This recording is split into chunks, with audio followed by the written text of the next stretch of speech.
What should you look for when interviewing? How should you test job applicants? In this episode of the Logic and Life Coaching Podcast, Dr. Jacob Kashiwagi explains that the qualities looked for in candidates are if they're good at the job, if they like their responsibilities, and don't need a lot of instruction to do the role. The best way to test their aptitude is to see them do the job. The person you don't want to hire is someone you're going to have to put a lot of effort into for them to understand how to do the work. Welcome to the Logic and Life Coaching Podcast, episode 61. Everyone wants happiness and success, and we know how to get you there. Come listen to the Leadership Society of Arizona as we teach a proven logic to help you simplify life, overcome challenges, and predict the future.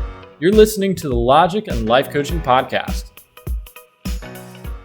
Welcome to the Logic and Life Coaching Podcast. My name is Chuck Solanas, and I'm joined by our very special guest, Dr. Jacob Kashiwagi.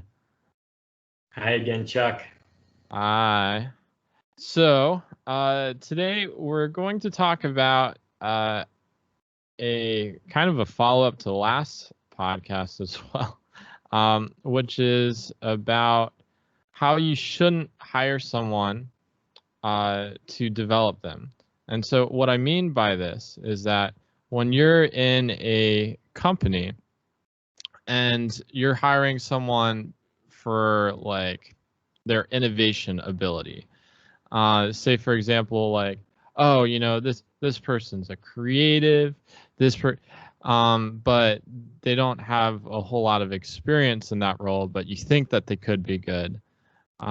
That's not the person that you want to hire. I would think, based off of information measurement theory, you're saying that that would be a bad idea, correct? What IMT states is that if you're hiring someone expecting that you can change them in any ways, or requiring you hire someone that requires you to manage them and tell them what to do a lot, yeah, that's not the most efficient thing for your company or the highest performing thing you can do. Okay. So maybe if you're like on a little league soccer team, it's okay to have a bunch of people that aren't quite developed at soccer, and you can coach them and train them. Usually on little league soccer teams, on most teams, you can't choose who's going to be on your team. You just got to take whoever comes. So it's very hard to really do this. But if you're on a team where you can pick, I'm definitely going to pick the students that I don't have to spend as much time with and they're naturally good. So I would assume that you'd be looking for people that are just like high performers in every aspect of that sport. If you were on a sports team, if you were a captain, you'd be like, what are your metrics? Well, not necessarily. I mean, if I'm the person who's running the team and leading the team, I know what we need. So I'm going to bring in students or players that are really good at the needs of the team. So if we need a goalie, I'm going to try and find a really good goalie, right? If we need someone who can really pass well, then I'm going to be looking for a player that can really pass well, that can fit into that role of what we need. Does that make sense? Yes. So you're trying to fit and mold a team. Yes, but I don't want to have to spend a lot of time developing these people to fit in their roles. I'm going to look for people who have natural tendencies to do these roles anyways. And then they can just play. Yeah, it makes it really fun, right? Right. Okay. Is that what you did with the Kashiwagi Ultimate Frisbee? Capture the flag? Well, for doing things like that, it was just with the neighborhood kids, friends, and whatnot. So it was a lot more relaxed because we weren't trying to compete with anyone. Now, it would be a little different if we like had joined a league or something, and we were actually trying to win. Yes. Got it. Okay. All right. So now bringing it to a professional level. So if you are trying to measure someone's ability to work in a role, what is it that you measure? What is it that you do? And how can you measure their ability to innovate or to grow? Okay, now this is a couple questions in one. One is, how do you measure it? But you're also asking, well, how do you know if someone's good at a role? And so the best way is for past performance metrics. If I want someone to do something, I want them to show me they've done it before, they've done it a lot, and that the people they've done it for have been totally satisfied with what they've done. That they have high performing numbers to show. So that's the first way to show or to identify. But there's also people who have a tendency or some very good talent. They're really good at something. You can also watch them do it, right? They follow certain patterns in when people are really good at doing things. And they have a certain feel about them. So I'm not doing something like hiring someone for $100 million project, but I'm doing something maybe at my house, or maybe I'm just working with students in the local area, and we're not doing anything like crazy. I might not spend the effort to ask them, hey, give me your performance metrics, because they're like 10-year-old students. Yeah. But I might like have them play a game and watch what they do, watch who does what, watch what their natural tendencies are. And then I know, hey, why don't I pick these students to help me with this, right? Because I know they're good at it naturally. Does that make sense? So you have different ways of testing people to make sure that they're good. Yes. And the best way I've found to test people is have them do it. I had many students wanting a job when I was at the university. So I tell them, okay, well, if you want this job, you come in for free. Let me see you do the work. And if I don't have to tell you a lot and you do good work, hey, you got a job. I remember that. Yes. Yeah. Because I remember I was talking with Alfredo, and he was looking at, he'd gone through like 4 or 5 different people that he had just been trying to teach the same process so he wouldn't have to do it. And then he was so surprised that I stayed past like the first week. Like, why are you still here? No, it's because we realize if someone's good at it, they will stay. If someone likes it, they will stay. If we don't have to tell them what to do very much, then they'll be good. And that's really what we want. But I think there is something to be said. If you have a job or a responsibility, just seeing someone in action is just like so important to know if they can do it. It is true. Usually when you watch someone, you can pretty much tell if they know what they're doing or not. But you kind of, isn't it hard to hire someone for that? Like, don't you have to pay like up front, or you just call it like a work test, or this is part of the interview? It depends on the bureaucracy of the organization. I've never worked in a large bureaucracy, even though ASU is a large bureaucracy. We had a lot of flexibility with our research group, especially being academic. So in how we do things, we could definitely have people come in and work for free. And I don't feel bad about it at all. because I'm honest with people up front. I told the students, look, if you can find your niche here, you got a job, but you got to find it first. I'm not going to pay for you to find your niche, right? I'll watch you, and if as quickly as I see you're not fit for this, I'll let you know, because I'm not going to try and waste your time. It wastes my time as well. Right. Right. So, I would let them know up front, hey, if you really want this, you're at risk. Right. So don't be coming in thinking that just time and how much effort you put in is going to get you a job.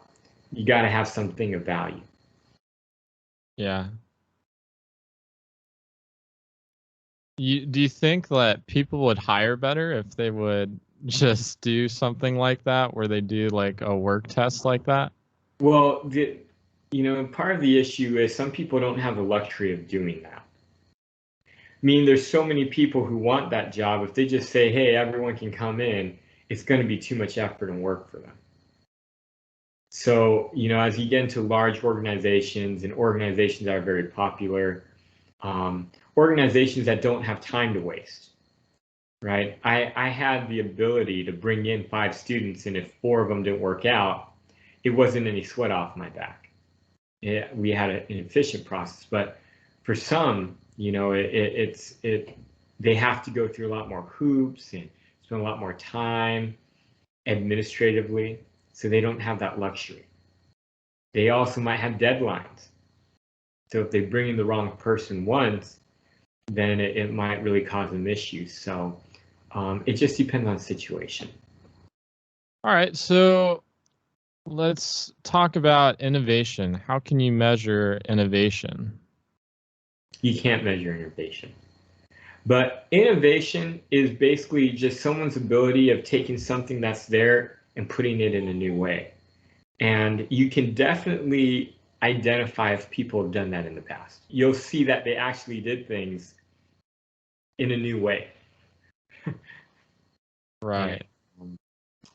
And yeah, so you can measure that as well as you can measure anything else. Okay. So what is it that you look for if someone was to intern for the Leadership Society of Arizona? What is it that you look for out of those students? Couple of things. One, I look for, have they mentored people in the past? Because that's what they'll be doing at LSA, is mentoring. 2, are they willing to put their life into it? That sounds like more serious than probably it is. What do you mean? Putting your life into it means you're willing to do this 24/7. You're willing to work after hours. You're willing to work on weekends. You're willing to do anything because you love doing it that much. Not necessarily that you'll have to, but you're willing to.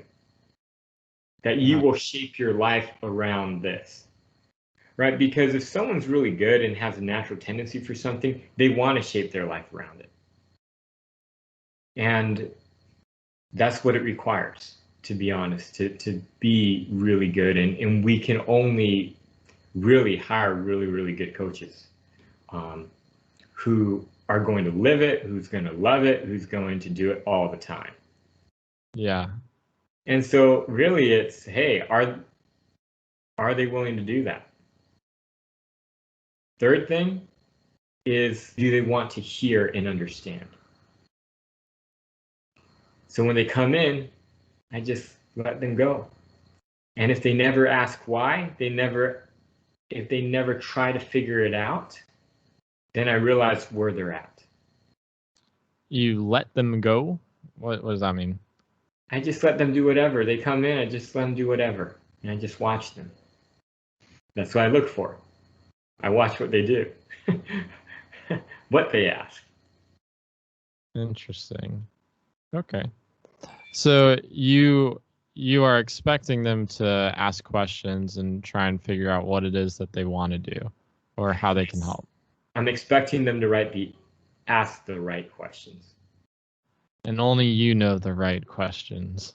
No, everyone should be able to know the right questions, but I tend to know a lot of the right questions. Okay. Right questions meaning like, oh, how do I do my job? What is it that I need to do to be successful in this? Those aren't the right questions. No, those are not the right questions. Okay. All right. Well, I won't give away your secrets on this then, or you won't give away your secrets on this. All right. So my last question is, if you are looking at a lot of different positions, if you're either the hiring manager or you are the person that's trying to be hired, what is it that you recommend that should make it so you're easily hired for the position, and you, as a hiring manager, you easily know that is the person for the role? First off, instead of a resume, I'm going to ask them for their past performance. Give me your past performance metrics in this position. Give it to me simple and make sure I understand it so I know it's a value. I know that you are valued. So if I'm a hiring manager for a large company, I got a lot of people coming in. First, I'm going to ask for that one pager. I'm going to go through all of them and I'm going to vet them based off that. Then I'm going to bring them in for an interview. And in the interview, basically what I'm looking for, since I already know everyone I'm bringing in for an interview is really good at the position, now I'm looking for a person who understands. Purely looking, is this person one that talks them a lot or a little? Is this person who knows the right questions to ask or not? Is this person a person who's nice, who understands, who wants to service people, who loves the job like they love anything else, their family or anything else that's meaningful in their life? So that's the main thing I'm looking for in this person. Okay. And then I'm going to look. If everybody's like that, I just take the highest performing people and bring them in. But usually they're not all like that. Usually there's only a handful. And if there's only a handful, then hey, I reach out and say, hey, who's willing to come in and work for free for a couple weeks to prove themselves? Then you know. Yep, then I know. And I tell them, you make it, the pay's good. Got it. All right. Well, thank you. I appreciate you answering those questions. Thank you, listeners, for listening, and viewers for watching. Have a good rest of your day. Thank you for listening to the Logic and Life Coaching Podcast. It would be great if you could take a moment to write us a review. For any questions, comments, or topics that you would like to have addressed on the show, email the team at team@leadaz.org. To learn more about the Leadership Society of Arizona, visit us at leadaz.org.